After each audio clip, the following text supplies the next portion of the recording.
Hi everyone, स्वागत है आप सभी का टीचिंग गोल्स के इस लर्निंग प्लेटफॉर्म पर। DSSB ने अपनी वैकेंसीज टीजीटी और पीजीटी के लिए ऑलरेडी रिलीज करी हुई है, जिनके एग्जाम आपके आगे होने वाले हैं। ऐसे में उन सभी कैंडिडेट को यहाँ पर वेट है जिन्होंने पीआरटी का यहाँ पर एग्जाम देना है, तो उन्हीं के लिए ही एक इंपॉर्टेंट अपडेट मैं आपके लिए लेकर के आई हूँ। MCD की तरफ से एक सर्कुलर यहाँ पर जो उनकी साइट पर आपको देखने को मिलेगा, उसमें जो आपकी पीआरटी की वैकेंसी है उसमें जो रिक्रूटमेंट रूल्स है यानी कि भर्ती से रिलेटेड जो आपके नियम होते हैं उनमें कुछ अमेंडमेंट यहाँ पर किया गया है, कुछ संशोधन आपको यहाँ पर देखने को मिलेगा। और इसी संशोधन के तहत इन्होंने इस सर्कुलर को जो है जारी किया है, जो कि एक ड्राफ्ट के तौर पर है। और इसकी एक कॉपी यहाँ पर भेजी गई है डिफरेंट स्टेक होल्डर्स को, ऑफिशियल्स को, ऑफिसर्स को, कि अगर उनको इनमें कोई भी चेंज अगर कराना है तो वो इसमें करा सकते हैं। ये जो सर्कुलर है वो 30 दिन के लिए इस साइट पर अवेलेबल रहेगा, जो कि आप सभी भी देख सकते हो। और ये सर्कुलर मैं आपके साथ टेलीग्राम पर भी शेयर कर दूंगी। तो इसमें आपको ये बताया गया कि जो कुछ चेंजेस जो पहले होते थे उसके कंपेयर में अभी कुछ प्रोविजन यहाँ पर लाए गए हैं रूल्स को लेकर के। ज़्यादा कुछ बड़ा चेंज यहाँ पर नहीं है, बट हाँ एलिजिबिलिटी को इन्होंने बहुत अच्छी तरीके से और डिटेल में आपको समझाया है।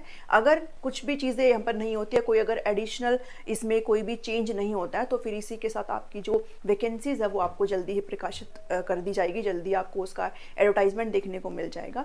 तो आज की इस वीडियो में इसी को ही डिटेल से डिस्कस करेंगे। जो इन्होंने अमेंडमेंट किया है इन रूल्स के ऊपर वो मैं आपके साथ डिस्कस करने वाली हूँ। तो इस वीडियो में आप मेरे साथ बने रहिए। चलिए अब भी नज़र डाल लेते हैं कि क्या क्या अमेंडमेंट इन्होंने किए हैं। तो ये सर्कुलर है जो आपके लिए यहाँ पर रिलीज़ किया गया है। आप MCD की वेबसाइट पर भी इसको डायरेक्टली देख सकते हो। मेन जो होम स्क्रीन है वहाँ पर ही आपको ये देखने को मिल जाएगा, होम पेज पर ही। तो ये कुछ अमेंडमेंट है रिक्रूटमेंट रूल्स के अंदर, और यहाँ पर ये इनको कॉपी किए गए हैं कि अगर कोई भी प्रकार के कमेंट यहाँ पर मिलते हैं तो फिर बाद में उसको देखा जाएगा। तो बढ़ चलते हैं फटाफट से कि अमेंडमेंट इन्होंने यहाँ पर क्या क्या चीज़ें करी है। ज़्यादा कुछ मेजर चीज़ें इन्होंने नहीं करी है। नेम ऑफ़ द पोस्ट आपके यहाँ पर जो है टीचर प्राइमरी रहेगा। ये चीज़ें हैं जो पहले के अकॉर्डिंग चलती थी, यानी कि पहले क्या रूल्स थे, क्या चीज़ें थी वो, और अब जो इन्होंने अमेंडमेंट किया है, जो संशोधन यहाँ पर किया है वो यहाँ पर है। और मतलब इसके साथ ही आपकी जो वैकेंसीज़ हैं वो रिलीज़ करी जाएंगी, और यहाँ पर आपको रीज़न बताया गया है कि किस लिए इसको प्रपोज किया गया है। ठीक है, तो नेम ऑफ़ द पोस्ट आपका टीचर प्राइमरी रहेगा। नंबर ऑफ़ पोस्ट, अब ये आपकी वैकेंट पोस्ट नहीं है 21,630, बल्कि ये आपकी टोटल पोस्ट है यहाँ पर, जो कि कहीं ना कहीं अब आपकी इंक्रीज़ हुई है 21,823। ठीक है, तो आप ये मत समझिएगा कि 21,000 वैकेंसी आपको देखने को मिलेगी, इतनी वैकेंसीज़ नहीं होती है। तो यहाँ पर जो DSSB है वो आपके रेगुलर वैकेंसीज़ जो है वो कंडक्ट करता रहता है, भले ही 2-3 साल में करे, लेकिन करता ज़रूर है, बट इतनी वैकेंट पोस्ट नहीं आती है। कैटेगरी आपकी भी ही रहने वाली है। पे स्केल तो आप देख लीजिए, बाकी अगर आप क्लियर कर लेते हैं, आपके काम का है कि सिर्फ आप अपनी एलिजिबिलिटी को चेक कर ले और आप अपने प्रिपरेशन में लग जाइए, बाकी पे स्केल तो फिर आपको मिल ही जाएगा। तो 7th पे स्केल आपका लगा दिया गया है, तो सैलरी भी आपकी इंक्रीमेंट कर दी गई है। अब यहाँ पर एज लिमिट की बात करते हैं, तो एज लिमिट आपका पहले भी 30 साल था और अभी भी आपका 30 साल ही है, यानी कि आपका 30 साल से ज़्यादा यहाँ पर नहीं होना चाहिए है। बट हाँ, अब की बार जो अमेंडमेंट किया गया उसमें आपको ये बताया गया है, रिलैक्सेशन आपको यहाँ पर प्रोवाइड करा गया है।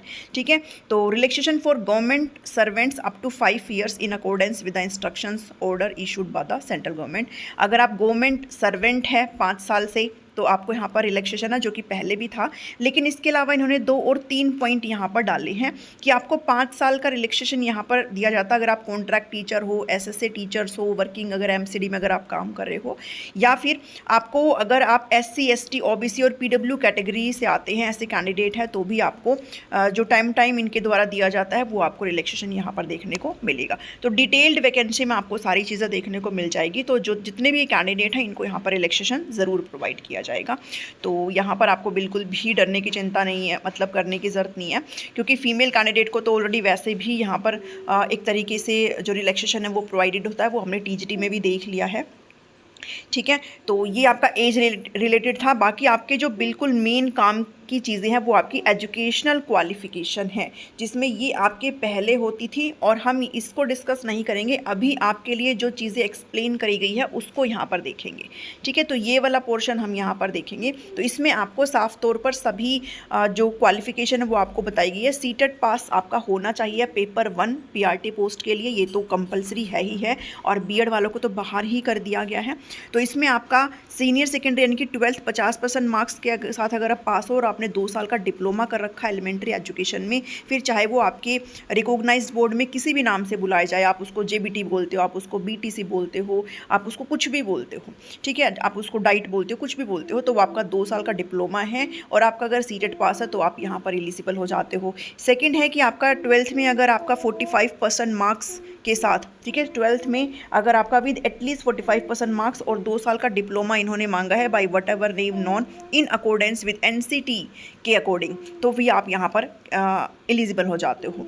फिर जो थर्ड है वो है senior secondary with at least 50% marks और 4 साल का अगर आपने BELED बैचलर और एलिमेंट्री एजुकेशन का कोर्स आपने कर रखा है तो आप यहाँ पर एलिजिबल हो जाते हो। ये भी आप ध्यान में रखिएगा क्योंकि जो इंटीग्रेटेड कोर्स है उसको यहाँ पर जो है उनको मान्य कर दिया जाता है, तो सभी वैकेंसीज में होता है। तो 4 साल का अगर आपने कोर्स कर रखा है तो भी आप यहाँ पर वैलिड माने जाते हो, ठीक है।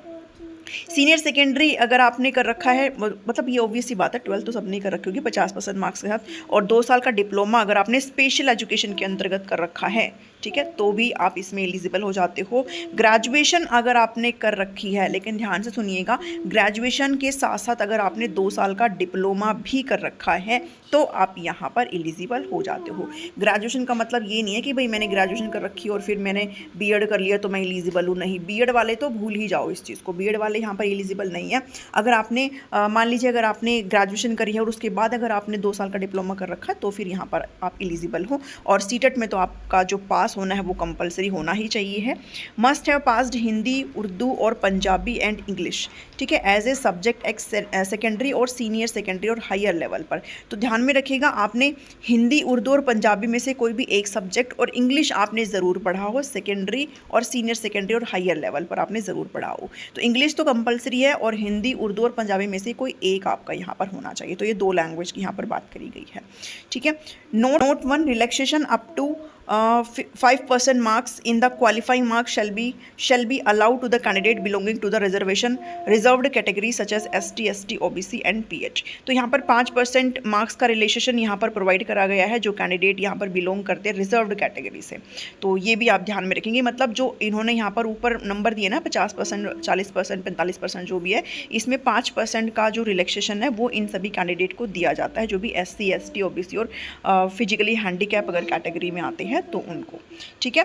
तो ये सारी चीज़ें हैं आपके यहाँ पर। बाकी तो कुछ इसमें इतना चीज़ें हैं नहीं, पीरियड ऑफ प्रोबेशन 2 ईयर्स का, बाकी सब चीज़ें आपकी सेम है। डायरेक्ट रिक्रूटमेंट होती है, ये भी सबको पता होता है। बाकी आपके ये काम की चीज़ें नहीं है, बस आपको यहाँ पर एलिजिबिलिटी चेक कर लेनी है। अपनी एलिजिबिलिटी से रिलेटेड ही बहुत सारे डाउट यहाँ पर बच्चे को रहते हैं, बाकी होने नहीं चाहिए बिकॉज बीएड वाले ऑलरेडी बाहर हो गए हैं, तो ऑब्वियसली बात है यहाँ पर डिप्लोमा वाले यहाँ पर बच जाते हैं। और आपका सीटेट पेपर 1 यहाँ पर क्लियर होना चाहिए है। तो ये आपका 30 दिन के लिए इन्होंने साइट पर डाला हुआ है और जो भी कमेंट्स वगैरह है वो यहाँ पर इनवाइटेड है सभी ऑफिशियल से, ऑफिसर से और जो स्टेक होल्डर्स हैं उनसे। तो बाकी चीज़ें अगर सही रहती है तो फिर इसी के साथ ये जो एडवर्टाइजमेंट है वो आपको जल्दी ही देखने को मिल जाएगी। हो सकता है जून तक आपको ये देखने को मिल जाए या फिर जून के बाद आपको देखने को मिल जाए। तो ये इसके लिए अगर आप अपनी तैयारी करना चाहते हैं तो अपनी तैयारी को आज से ही स्टार्ट कर दें, बिल्कुल भी आप एडवर्टाइजमेंट का वेट ना करें। तो इस वीडियो में इतना ही है। अगर आपको ये नहीं समझ में आता है, कोई कमेंट अगर मतलब कोई अगर आपको डाउट है तो आप मुझे कमेंट करके बता सकते हो, मैं कोशिश करूँगी आपको रिप्लाई करने का। इस वीडियो में इतना ही है, ये मैं आपको टेलीग्राम पर शेयर कर दूँगी। टीचिंग गोल्स नाम से मेरा टेलीग्राम चैनल है। मिलती हूँ नेक्स्ट वीडियो में। Thank you, thanks for watching me.